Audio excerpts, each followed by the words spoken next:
네, 안녕하세요. 대치동에서 부동산 맡아하고 있는 이우정입니다. 네, 우선 제가 박 대표님한테 이 요청을 받고선 뭘 해야 될지 생각을 좀 해봤었는데 마땅하지가 않더라고요. 그래서 기존에 있던 PPT를 준비는 했는데 안 하신다 했잖아요. 예. 이거가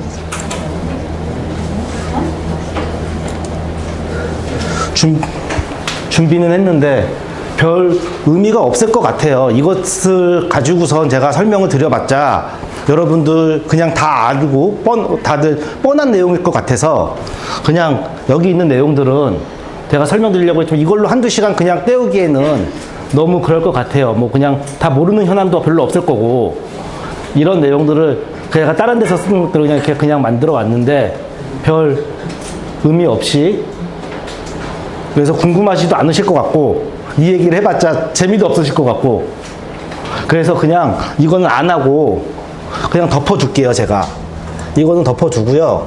그냥 현재 이거 끌게요. 이거 좀 꺼주세요. 그냥 제가 부동산 운영하면서 그 음마아파트의 강남의 대치동에 어떤 사람들이 그런 걸 사고 싶어 하고 어떤 사람들이 사고 현재 상황이 어떻고 이런 게 더 궁금해 하실 것 같아서 그런 얘기를 주로 하려고 그래요. 지금 6.17 대책 이후로 강남이 되게 많이 흔들리고 있어요. 그리고 거래량도 줄은 건 사실인데 그렇다고 가격이 내려갔냐라를 생각해 보면 가격은 안 내려가고 있거든요. 가격은 안 내려가니까 이게 저희 사무실에 오시는 분들이 매수가 한 3분의 1로 줄었다면 매도는 10분의 1로 줄었어요. 물건은. 그러다 보니까 금액이 올라가는 거예요. 거래가 활발하진 않지만 줄은 양이 전혀 다르거든요. 그러니까 음마아파트 같은 경우에는 한 전체 70%가 세입자가 들어가 있거든요. 그러다 보니까 6.17 대책 이후로 토지거래 허가구역으로 묶여가지고 팔 수 있는 물건이 없는 거예요. 그 토지거래 허가구역으로 묶인 다음에 그 허가 조건이 일단은 매도자인 경우에는 그 세입자가 있는 경우 세입자가 나간다는 동의서를 받아와야 돼요. 네. 동의서가 있어야 되고 매수자 같은 경우에는 무주택에 실입주해야 되고 자금계획서가 명확해야 되고요.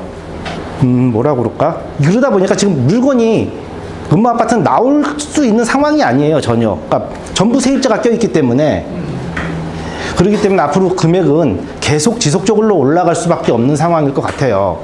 그리고 뭐라고 그럴까? 그러니까 금액이 얼마나 올라갈 것 같냐는 얘기에 대해서는 저도 잘 모르겠어요. 솔직하게.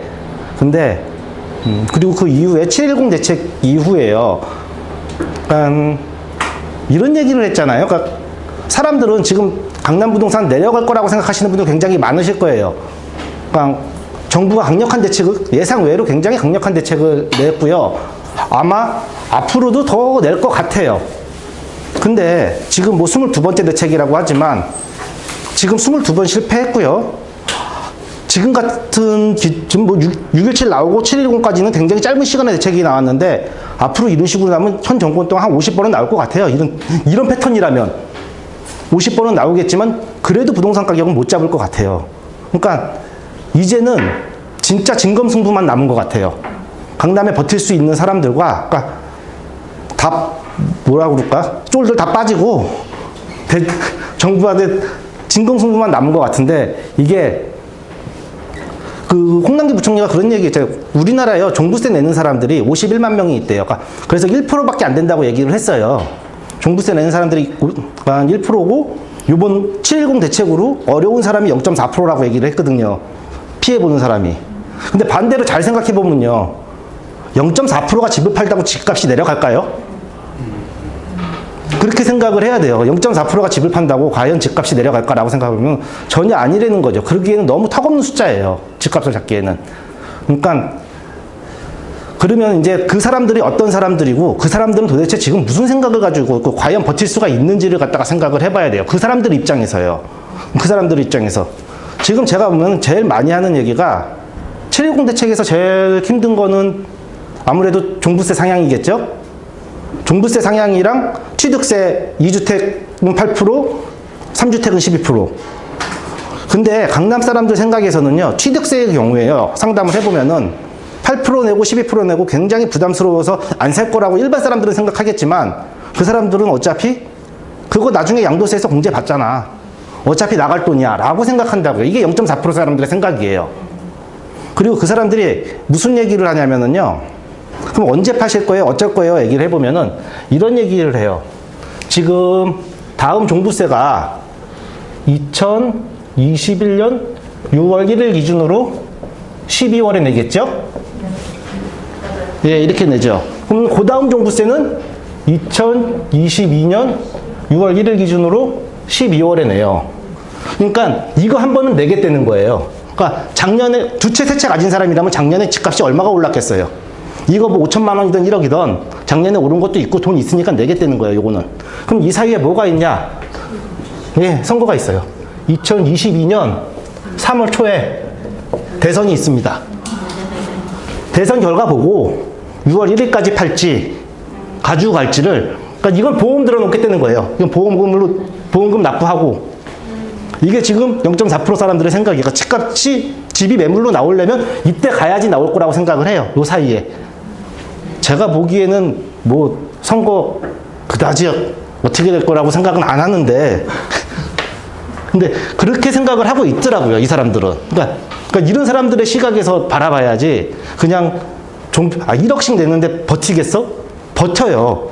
그리고 아까도 얘기했지만 1억, 2억, 3억 내도요, 그 사람들 버틸 수 있는 체력이, 제가 보기에는 일단 그러니까 돈을 가진 사람들과 그 다음에 시간이랑 싸우는 것 같아요. 정부는 시간, 본인 임기 정권 2년, 그 다음에 남은 거 앞으로 플러스 5년이 될지 낼지는 물음표고요. 이런 시간과 이 시간이 이 돈이 버틸 수 있는지를 가지고서, 그러니까 그 사람들이에요. 아까 말씀드렸지만 대한민국의 0.4% 사람들은 이 정도 버틸 수 있다고 충분히 생각을 해요. 7년 요 이상도. 그러니까 금액은 안 떨어져요. 금액은 안 떨어지는데 시간이 지남으로써 현 정부 요번에 정책 나온 거 보면 끝까지 가겠다, 더 힘들게 하겠다, 더 심한 정책은 나올 거예요. 그렇다고 떨어지진 않는데 그 격차가 점점 벌어질 거예요. 그러면 진입할 수 있는 사람들은 굉장히 더 어려워져요. 그러니까 진입할 수 있는 사람들, 딴 사람들이 진입을 못하게끔 한다는 걸 알아요, 이 사람들도. 알기 때문에 쉽게 내던지질 못하고, 지금 내가 여기서 강남을 떠나면 다시 들어오기 되게 어렵다는 것도 알고 있어요. 그러니까 저는 이제 그쪽 강남권에서 굉장히 오랫동안 살았는데, 저 어렸을 때 중학교 때요, 친구들이 분당으로 많이 이사 갔어요. 근데 지금 그런 친구들이 하는 얘기가 그래도 니네 부모님이 옳았어 라는 얘기를 해요. 그 친구들 다시 들어오기 힘들거든요. 그렇게 되는 거, 그런 거를 한번 겪었기 때문에 이 사람들이 쉽게 이거를 포기하지 않는 거예요. 지금 나가면 못 들어온다는 거. 그리고 강남에 아파트를 사고 싶어 하는 사람들이 과연 어떤 사람들이 사고 싶어 하는지를 잘 생각하시면 강남에요. 그러니까 이런 거예요. 사람들은 갭 투자하고 부동산 투자를 하는 사람들이 강남에 많이 투자할 것 같지만 실질적으로 사는 사람들은, 투자자들은 거의 못 본 것, 그러니까 투자해서 몇 년 안에 시세 차익 보고 나가겠다는 사람들은 거의 못 본 것 같아요. 제가 보기에. 그러니까 내가 강남에서 오래 살았고 우리 애도 강남에서 살았으면 좋겠고, 지금은 아니지만 내 아들 나중에 줄 거야 라고서 아들 위해서 사고 내 손주 줄 거야 라고 사는 사람들이 대부분이었지. 그러니까 지금 실수요는 아니에요. 근데 살아보니까 좋고 뭐 그런 사람들 있잖아요. 그러니까 그런 사람들이 계속 사고 있는 거지, 이거 몇 년 안에 내가 시세 차이가 얼마 오르면 얼마나 받아야지 라는 사람들이 별로 없어요. 그러니까 오히려 외부인들이 그렇게 생각하고 들어오시는 분들이 있는 것 같아요, 외지인들이. 근데 강남 안에서는 제가 바라보기에는 그렇거든요. 그래서 그러니까 아까도 말씀드렸듯이 집값은 계속 오를 것 같아요. 진짜 어느 정도로 차이가 날 거냐고 생각을 해보면은 서울 집값이 앞으로 얼마까지 오를 것 같아요? 강남 집값이 그냥 10년, 15년 후에. 100억. 네? 100억. 그러니까 평당. 2억. 3억. 15년 후에? 네, 15년 후에, 20년 후에, 15년, 20년. 3억 정도? 3억. 저는 5억도 넘을 것 같아요. 근데 이런 얘기를 하면 평당 5억 넘을 것 같아요 라고 얘기를 하면은 사람들이 그런 얘기예요. 야, 그럼 30평짜리가 150억이 한다고? 그 말이 돼? 라고 얘기를 하거든요. 근데 반대로 잘 생각해 보면은요, 저희 사무실에서 바로 앞에 보이는 아파트가 하나 있어요. 온 국민이 아는 아파트, 타워팰리스가. 진짜 한 300m 정도 돼요. 바로 앞에 정면으로 보입니다. 직선거리에서. 그게 처음에 한 15년 전에 우리나라에 처음 생기면서 온 국민이 아는 아파트가 됐는데, 그거가 가장 유명했던 이유는요, 분양가 1,000만 원이에요. 네. 분양가 1,000만 원. 야, 대한민국에 1,000만 원짜리 집이 생겼어. 그게 말이 돼? 1,000만 원에 사람이 살아? 라고 했는데 불과 15년 동안에 요새 지방에 웬만한 데도 1,000만 원 미만 거의 찾아보기 힘들죠? 그럼 지금까지 살아온 15년과 앞으로 15년 그다지 안 바뀔 겁니다. 근데 평당 5억이 안 갈 거라고 생각을 하면은, 그러니까 저는 그런 관점에서 그렇게 올라갈 거라고 생각을 해요.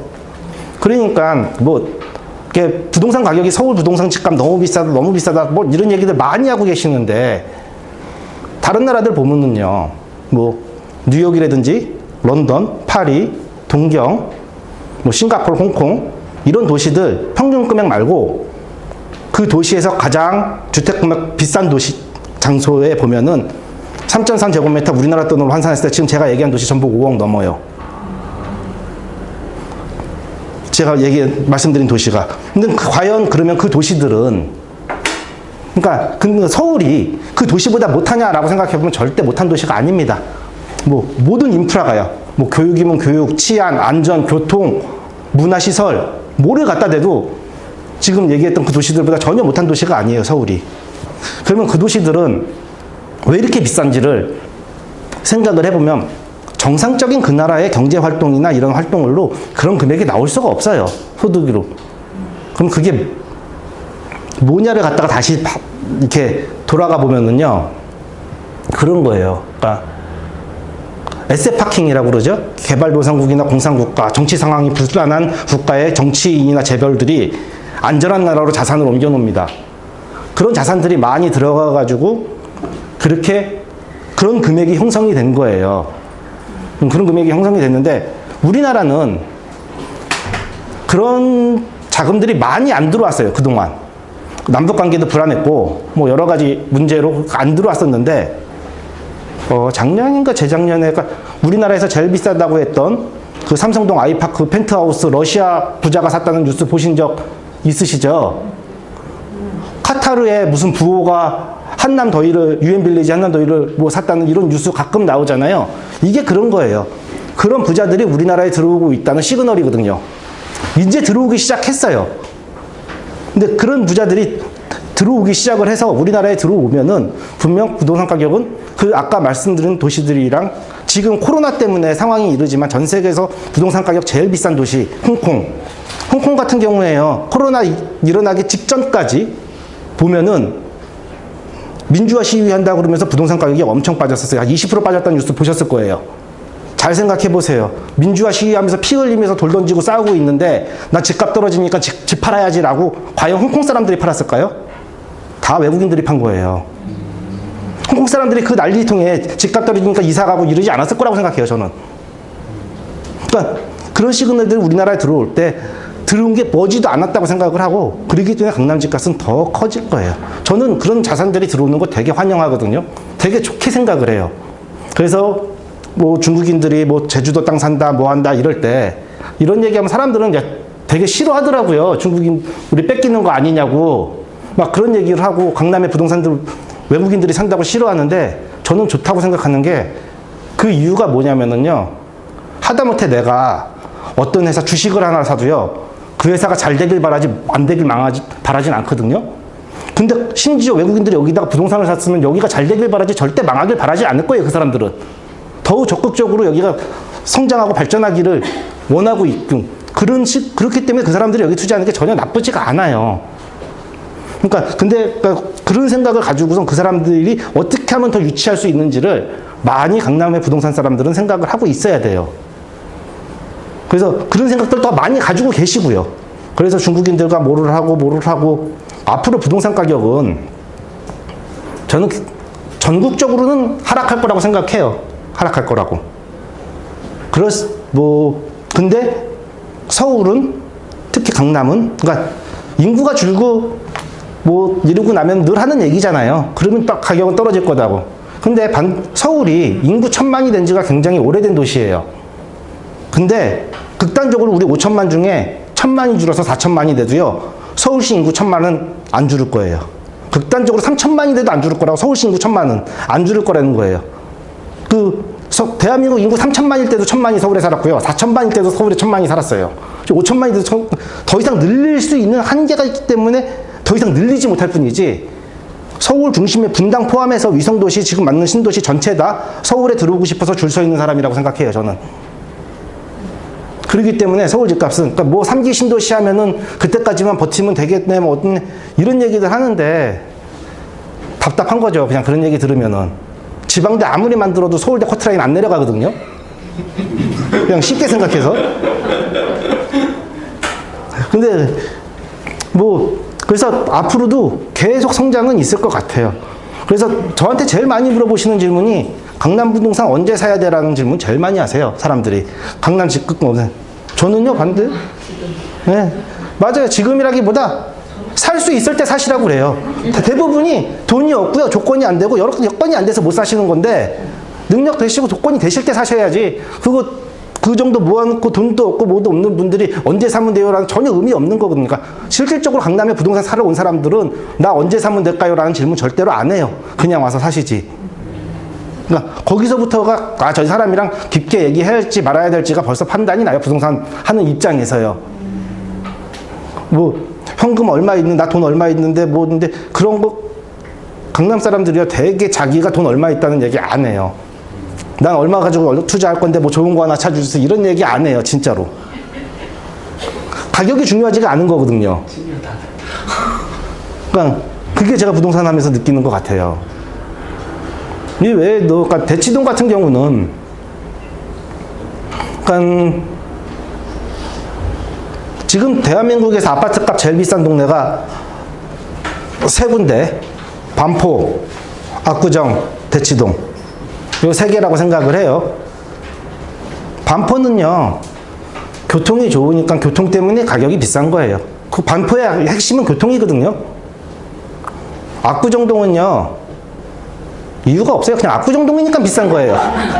그냥 압구정동이니까 비싼 거고, 이유가 없어요. 그냥 교통도 그냥 그렇고요. 불편해도 그냥 압구정동이니까 비싼 거고, 대치동은 학군 때문이라는 거 더 잘 아실 거예요. 이게 학군이라는 게 이게 점점 더 무서워져요. 대치동 엄마들 정말 무섭거든요. 그러니까 전월세 같은 경우 할 때 집 안 보여줘요, 애들 집에 있으면. 그러니까 애들한테 동요갈 수 있는 어떤 행동도 안 해요. 그 정도로 되게 무섭고요, 굉장히 철저하게 관리를 하고 있어요. 아까도 말씀드렸지만 여기 앞에 오다가 삼성 건물 보셨죠? 삼성타운이요. 건물 3개 멋있게 들어서 있죠. 이게 원래 타워팰리스 자리에 들어오려고 했었어요. 근데 대치동 엄마들이 들고 일어나서 난리가 났어요. 삼성이 여기 본사 세우면은 주변에 술집만 생기고 좋을 거 하나도 없다고, 시끄러워, 환경 나빠진다고 쫓아내가지고 강남역으로 온 거거든요. 그리고 그 자리에다가 아파트 지어서 타워팰리스 지은 거예요, 삼성이. 그러니까 대한민국의 웬만한 지역에 삼성이 본사 옮긴다고 그러면 그거 유치 못해서 안달릴걸요? 모든 지역이. 그렇게 쫓아낼 수 있는 지역이 없을 거라고 생각해요, 진짜. 몇 군데 안 될 거라고 생각해요. 그 정도로 엄마들이 굉장히 입김이 세요. 그러니까 대치동에 무슨 학원을 무슨 학교를 다니는 게 중요한 게 아니고 무슨 학원을 얼마나 다니는지, 그 학원들의 퀄리티가 어떤지. 대치동에 제 초중고등학교 선후배 포함해가지고 지금 강사하고 있는 분들 여러 분 계세요. 얘기를 해보면은 굉장해요, 진짜. 여러분들이 뭐를 상상하든 그 이상으로 굉장히 많이, 돈이면 돈, 모든 지원을 하고요. 굉장히 많은 일들을 하고 있는데, 이거 저 촬영해가지고 제가 그런 얘기들은 특정 학원을 얘기하기도 그렇고, 그래서 그러면 그 학원들이 있는 한 특정 얘기해 보세요. 특정 학원이요? 그 학원 말고 특별 특정인이 뭐 이렇게 해가지고 그룹을 하는 거 월 2억짜리도 받습니다. 월 2억이요. 그 정도 교육비를 쏟아내는 동네예요. 그런 분을 봤어요. 서울로 1년에 얼마 정도 그거는 좀 저도 자세히는 모르겠어요. 하지만 작은 돈은 아니에요. 작은 돈은 아니고요. 그거 아마 그 학원 홈페이지 가면은 상담해 줄 거예요. 뭐 그런 외에 이거는 뭐 특정 학교이고 그 외에도 뭐 많아요. 뭐 되게 많은데 뭐 제가 여기서 학원 얘기하러 온 건 아니니까. 학원에 더 관심이 있으신가요? 저는 사실 부동산 상담할 때 전월세 오시는 분들한테는 학원 얘기 많이 해요. 그러면은 그분들이 다른 부동산 가서 계약 못 해요. 그 학원 정보가 되게 타지에서 오신 분들은 굉장히 궁금해서 나한테 계속 오시거든요. 그러니까 뭐 학원 얘기 많이 하는데 뭐 그런 게, 그러니까 여기서 드리고 싶은 얘기는 그 열기가 앞으로 시간이 지난다고 줄을 것 같지도 않고요. 그러니까 시간이 지난다고, 그러니까 이런 거예요. 교통, 아까 반포는 좋다고 그랬지만 부동산이 가격을 결정 내리는데 보통 세 가지 정도가 가격을 매겨요. 교통, 상권, 학군. 이 세 가지 정도가 부동산 가격을 결정을 내리잖아요. 대한민국 상권 어디가 제일 좋은 것 같아요? 강남이요? 그러니까 어떤 사람은 강남이 좋다고 그러고요. 강남역이. 어떤 사람은 동대문이 좋다고 그러고요. 어떤 사람은 명동이 좋다고 그래요. 그래서 저는 어디가 좋은지도 솔직히 잘 모르겠어요. 어디가 1등인지는. 그러니까 술 장사하는 사람은 홍대가 제일 좋을 거고, 옷 장사하는 사람은 동대문이 제일 좋을 거고, 화장품 장사하는 사람은 명동이 제일 좋겠죠. 마찬가지로 교통 어디가 제일 좋아요? 라고 물어보면 어떤 사람은 서울역이 좋다고 그러고요. 어떤 사람은요 반포가 좋다고 그러고 양재동이 좋다고 그러고 다 다르다는 거예요. 자기의 니즈에 따라서. 근데 그럼 대한민국 학군 어디가 제일 좋아요? 라고 그러면은 압도적으로 대치동이 1등이고요. 세계권, 그 다음 목동, 중계동 이렇게 얘기를 하죠. 학군. 그러니까 이 순위는 바뀌지가 않아요. 앞으로도. 그러니까 대한민국에서 살아가면서 크면서 정상적인 가정을 가지고 아이를 키우면 그 아이가 학령기가 되고 아이를 대한민국에서 초중고등학교를 보낸다면 거기에 갈 능력이 있냐 없냐, 거기가 이런 거가 문제겠지만 그거에 관심을 안 갖는 사람은 없을 거라고 생각을 해요. 그렇기 때문에 그 욕망이 계속 대치동에 점점 심해질 거예요.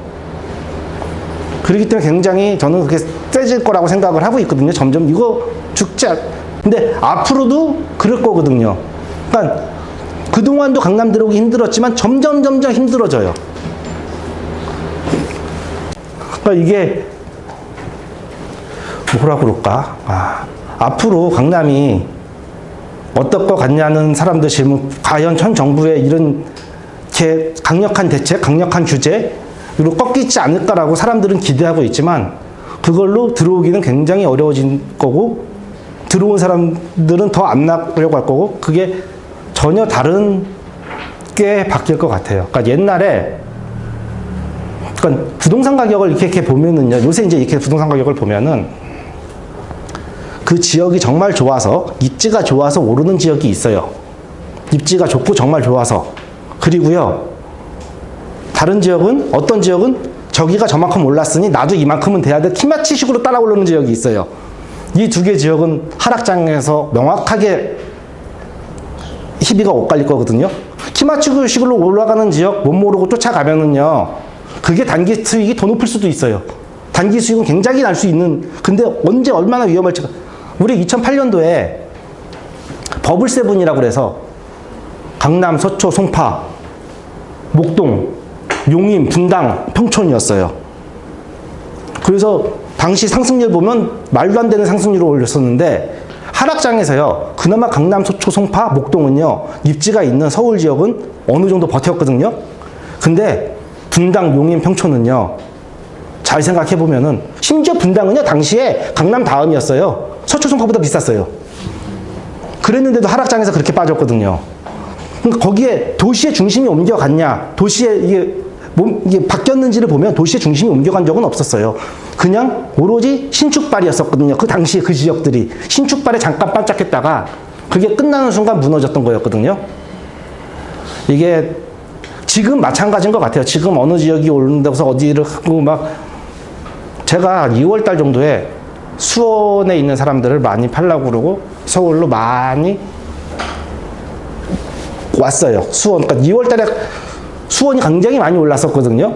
수원 사람들을 팔라고 서울로 많이 문의해서 얘기해 줬었는데, 그때 그런 얘기 했어요. 그러니까 지금 당신 이 수원 팔면 강남은 못 들어와도 한 1년 보태면은 성동군 들어가잖아요. 뭐 마포는 들어가잖아요. 여기 들어가는데 앞으로 3년 후, 5년 후에 절대로 여기 못 들어갑니다. 절대로 하면 이거 팔아가지고.